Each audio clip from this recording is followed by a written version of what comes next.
there are so many reasons why I got into teaching. One of the best things is the light bulb moment.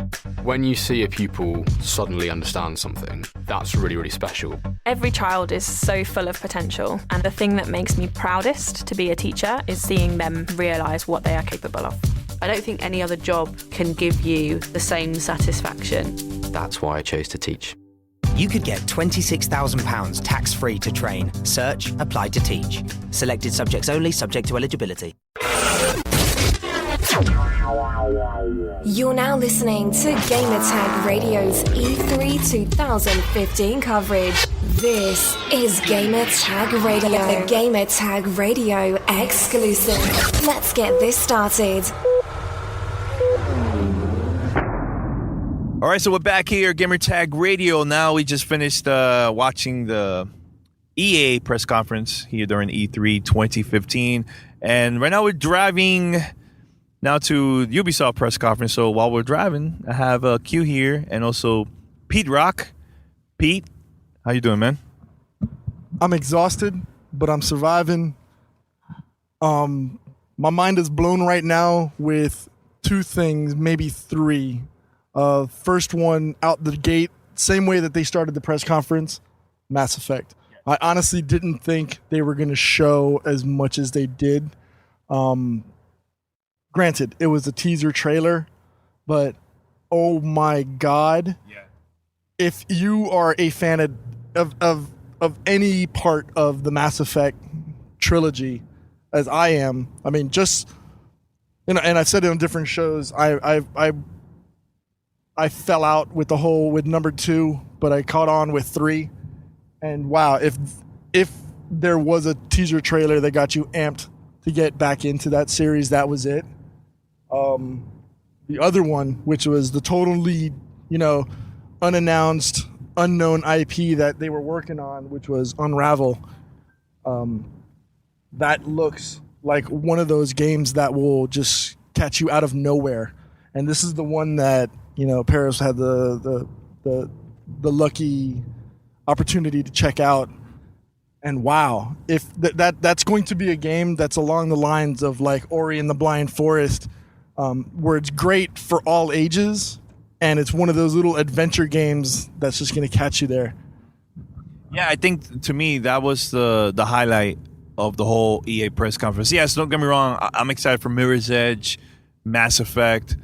Even Need for Speed looked pretty cool. Like, I'm excited for those games and stuff, but man, Unravel was just like mind-blowing. It was something unique and different and refreshing to see, man, because usually you always see the same typical games, the sports and shooters and all that stuff, but see something like this that is totally new and different, it's mind-blowing. And you know what was a cool thing too? Seeing one of the developers that worked on this game, who was on stage, you could tell that he was very, very nervous. He was shaking.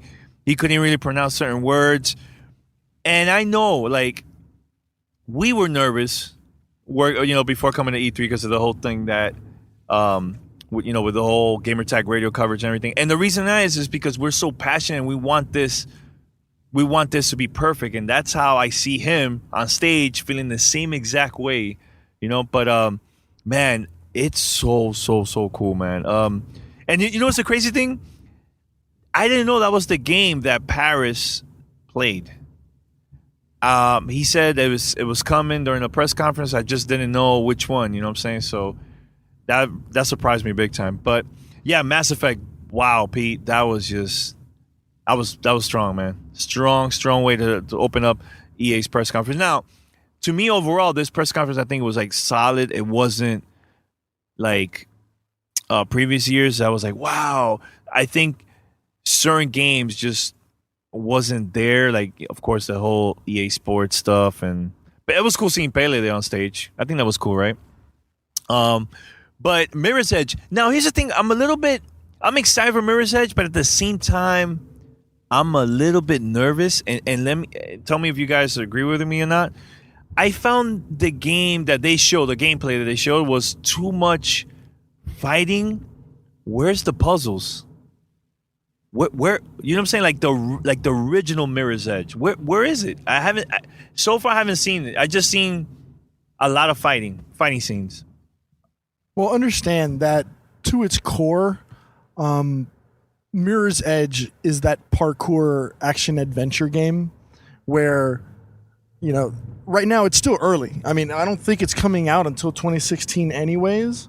So right now they've got to hook you. And the way they're going to do that is by bringing you back into the story of Faith and, her and her team of scouts that run around through the city. I mean, that's the whole concept of that game, running from the government, running for your life and trying to unravel, the secrets and the mysteries. Hey, I talked about this weeks ago when y'all asked me what I was most anticipating or a prediction of what we would see. And I'm not going to lie. I took a gamble and guessed major, but I said Mirror's Edge playable on the show floor. So that's going to be one of those games that I'm really, really looking forward to putting my hands on. The other one that caught me by surprise, I knew they were going to show more Star Wars Battlefront because right now that's their golden goose for 2015.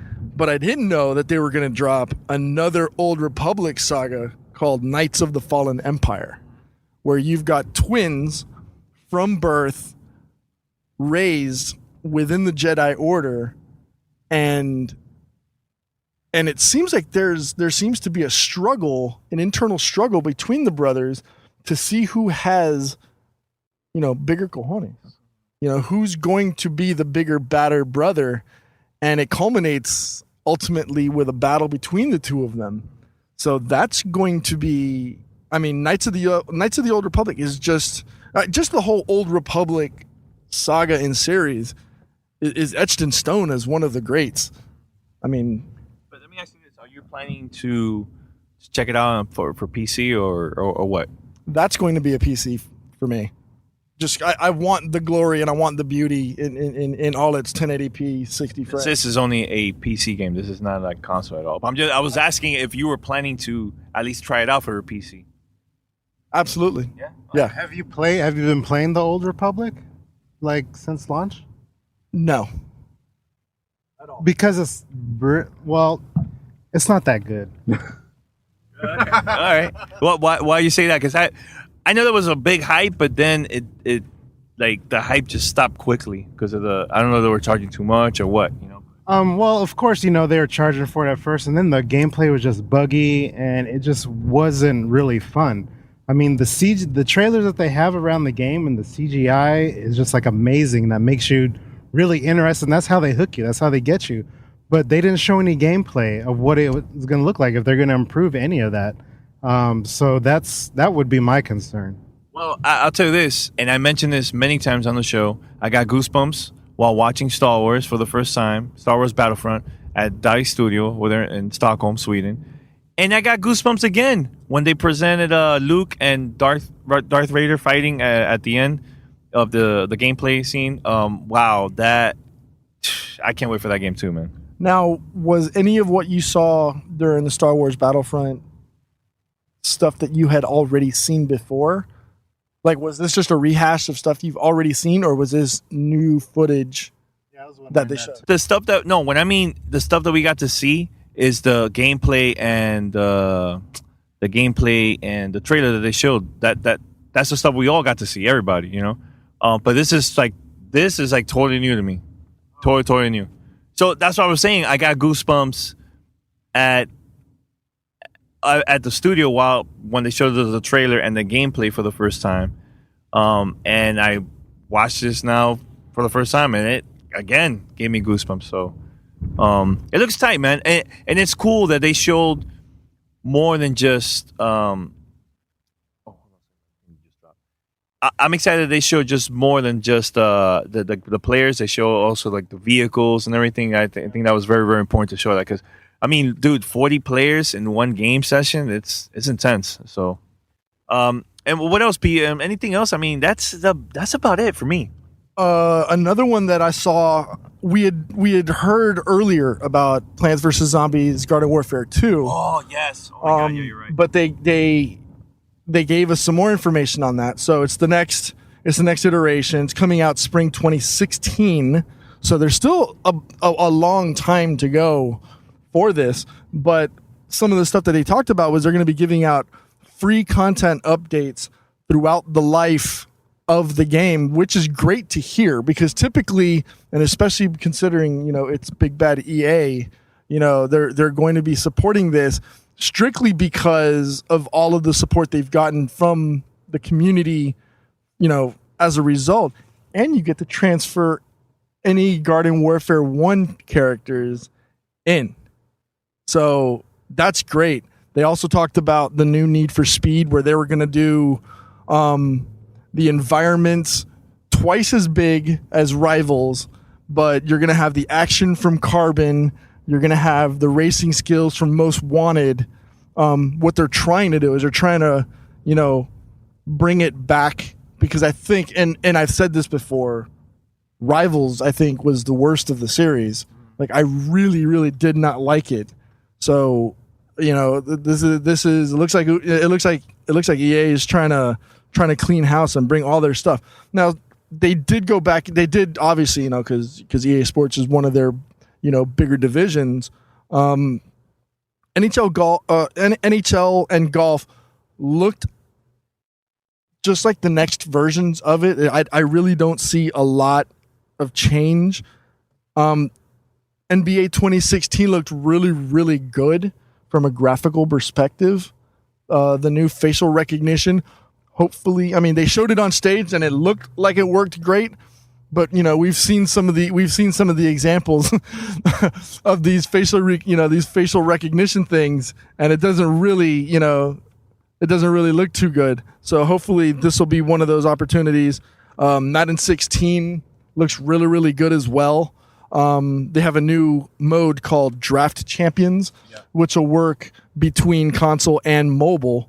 And for those that are fantasy sports fans, you'll be able to do your own draft, but it's kind of like a round robin with 3 selections. So you don't really get the entire draft of the team. You'll get, the system will select 3 players, and you got to pick from those 3 players to make your team.